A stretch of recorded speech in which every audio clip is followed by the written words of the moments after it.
Hola, junto a mis compañeros Sebastián Bravo, Pablo Guajardo y yo Nicolás Parra, les hablaremos sobre el síndrome del túnel carpiano y desde la mirada de la terapia ocupacional. Bueno, partiendo con la definición del síndrome del túnel carpiano, partiremos diciendo que esta es una neuropatía periférica, la cual presenta diferentes manifestaciones, tanto sensitivas como motoras, y es mucho más común de lo que se cree. Esta neuropatía es una lesión del nervio mediano a nivel del túnel del carpo, la cual ocurre de una forma secundaria, generando una posición inadecuada de la muñeca y la mano, también generando una presión local en la cara anterior de la mano cuando uno genera movimientos forzados y repetitivos de esta, también con cierta vibración que uno suele generar en las manos. Esta se manifiesta cuando se estrecha el túnel o cuando se inflaman ciertos tejidos que rondean a los tendones flexores, lo que ejerce presión sobre el nervio mediano. Estos tejidos tan importantes se llaman la membrana sinovial, la cual normalmente lubrica los tendones, la que facilita el movimiento de los dedos. Cuando se inflama esta membrana sinovial, ocupa lugar en el túnel carpiano y con el transcurso del tiempo genera comenzar cierta presión al nervio. Esta presión anormal en el nervio puede resultar con un dolor constante, un entumecimiento, un cosquilleo y cierta debilidad en la mano al movimiento de generar fuerza.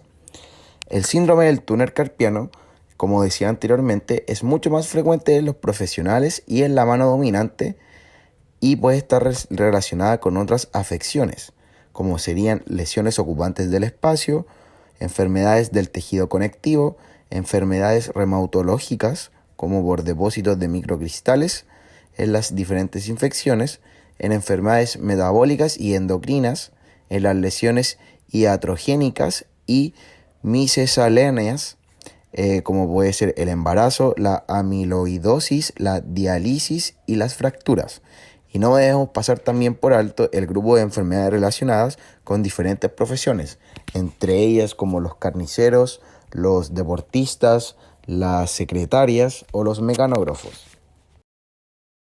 Los signos que uno puede llegar a presentar cuando padece el síndrome del túnel carpiano son pare- parestasis en los dedos, dolor en el dedo pulgar, lo más probable hasta el cuello del dedo, ardor desde la muñeca hasta los dedos, cambios en el tacto o sensibilidad a la temperatura, entorpecimiento de las manos, debilidad para agarrar, inflamación de la mano y el antebrazo y también algunas alteraciones en el cambio del sudor de las manos.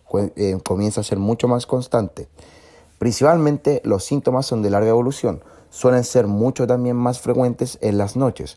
Los síntomas al presentar el síndrome del túnel carpiano no son principalmente el dolor constante, sino que también suelen ir acompañados de adormecimientos, sensación de corriente constante, debilidad en las manos, ardor en las manos y en los dedos, siendo también en este el adormecimiento el cual ocurre principalmente en los dedos pulgar, en el índice, en el dedo medio y en el anular.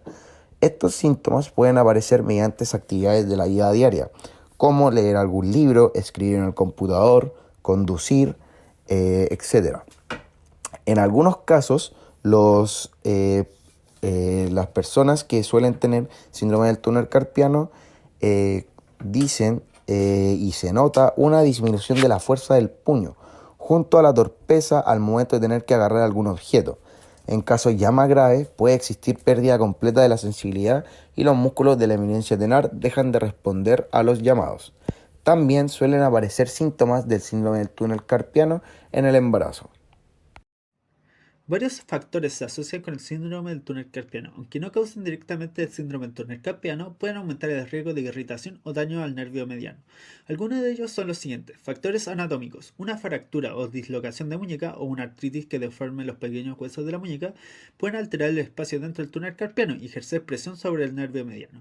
Las personas que tienen túneles carpianos más pequeños tienen más probabilidades de padecer el síndrome del túnel carpiano. El sexo. El síndrome del túnel carpiano suele ser más frecuente en las mujeres. Esto podría ser porque la zona del túnel carpiano es relativamente más pequeña en las mujeres que en los hombres.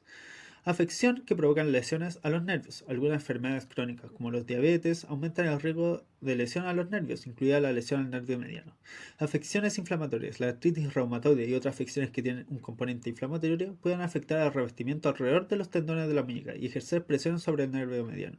Cambios en los líquidos corporales. La retención de líquido puede aumentar la presión dentro del túnel carpiano y irritar el nervio mediano. Esto es común durante el embarazo y la menopausia. El síndrome del túnel carpiano asociado al embarazo suele mejorar solo después del embarazo. Factores en el lugar de trabajo. El trabajo con herramientas vibratorias o una línea de montaje que requiere una flexión prolongada o repetida de muñeca puede crear una presión perjudicial en el nervio mediano y empeorar el daño existente en el nervio, especialmente si el trabajo se hace en un ambiente frío. Es indispensable tratar el síndrome del túnel carpiano lo antes posible, después de que empiecen los síntomas. En las primeras etapas, cosas simples que puedes hacer por ti mismo pueden hacer que el problema desaparezca. Por ejemplo, tómate más descansos frecuentes para descansar las manos. Evita las actividades que empeoren los síntomas. Aplica compresas frías para reducir la hinchazón. Si la afección se diagnostica a tiempo, los métodos no quirúrgicos pueden ayudar a mejorar el síndrome del túnel carpiano, incluidos los siguientes. Yeso de muñeca. Una férula que sostiene la muñeca inmóvil mientras duermes puede aliviar los síntomas nocturnos de hormigueo y entumecimiento. Aunque solo uses la férula por la noche, también puede ayudar a prevenir los síntomas durante el día. Fármacos antiinflamatorios no esteroideos, como ibuprofeno, Abdil, Motrin, entre otros, pueden ayudar a aliviar el dolor del síndrome del túnel carpiano a corto plazo. Sin embargo, no existe evidencia en que estos medicamentos mejoren el síndrome del túnel carpiano. Corticosteroides. El médico puede inyectar un corticosteroide como cortisona en el túnel carpiano para aliviar el dolor. A veces el médico utiliza ecografía para guiar esta inyección. Los corticosteroides disminuyen la inflamación y la hinchazón, lo que alivia la presión en el nervio mediano. La cirugía puede ser apropiada si tus síntomas son graves o no responden a otros tratamientos. El objetivo de la cirugía del túnel carpiano es aliviar la presión cortando el ligamento que presiona el nervio mediano. La cirugía puede realizar con dos técnicas distintas. Cirugía endoscópica, el cirujano corta el ligamento a través de una o dos pequeñas incisiones en tu mano o muñeca. La cirugía endoscópica puede ser menos dolorosa que la cirugía abierta los primeros días o semanas después de la cirugía. Cirugía abierta. El cirujano hace una incisión en la palma de la mano sobre el túnel carpiano y corta el ligamento para liberar el nervio. Los riesgos de la cirugía pueden incluir liberación incompleta del ligamento, infección en las heridas, formación de cicatrices, lesiones de los nervios o vasos sanguíneos. Durante el proceso de cicatrización después de la cirugía, los tejidos de los ligamentos vuelven a crecer progresivamente mientras dejan más espacio para el nervio. Este proceso de cicatrización interna suele durar varios meses, pero la piel. Para determinar el impacto del síndrome del túnel carpiano en la participación y desempeño ocupacional, desde la terapia ocupacional se utilizan pautas y cuestionarios estandarizados que miden estos.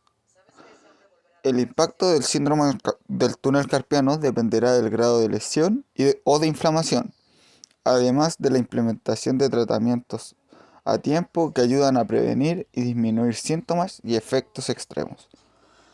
En ocasiones, y en casos en donde el síndrome del túnel carpiano es leve, no influye de mayor manera en la vida ocupacional de las personas, pero cuando los casos son severos, en donde el dolor es agudo y persistente, afecta de gran manera en la vida de las personas, principalmente en el área laboral, limitando la funcionalidad y desempeño de la persona.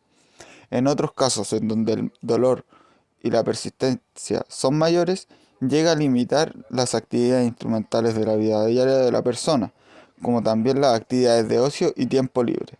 E inclusive, en los casos aún más extremos, tiene como consecuencia que la persona deba dejar de realizar actividades básicas de la vida diaria, generando un desequilibrio ocupacional y dependencia de estas. Tratamiento de terapia ocupacional.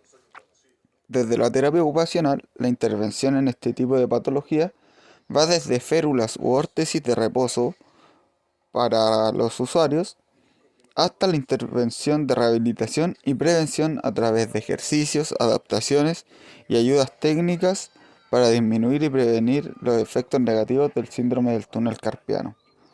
También el TEO interviene con el fin de recuperar funciones del miembro superior, creando adaptaciones y ayudas técnicas para una mayor independencia y participación del usuario. Muchas gracias por su atención.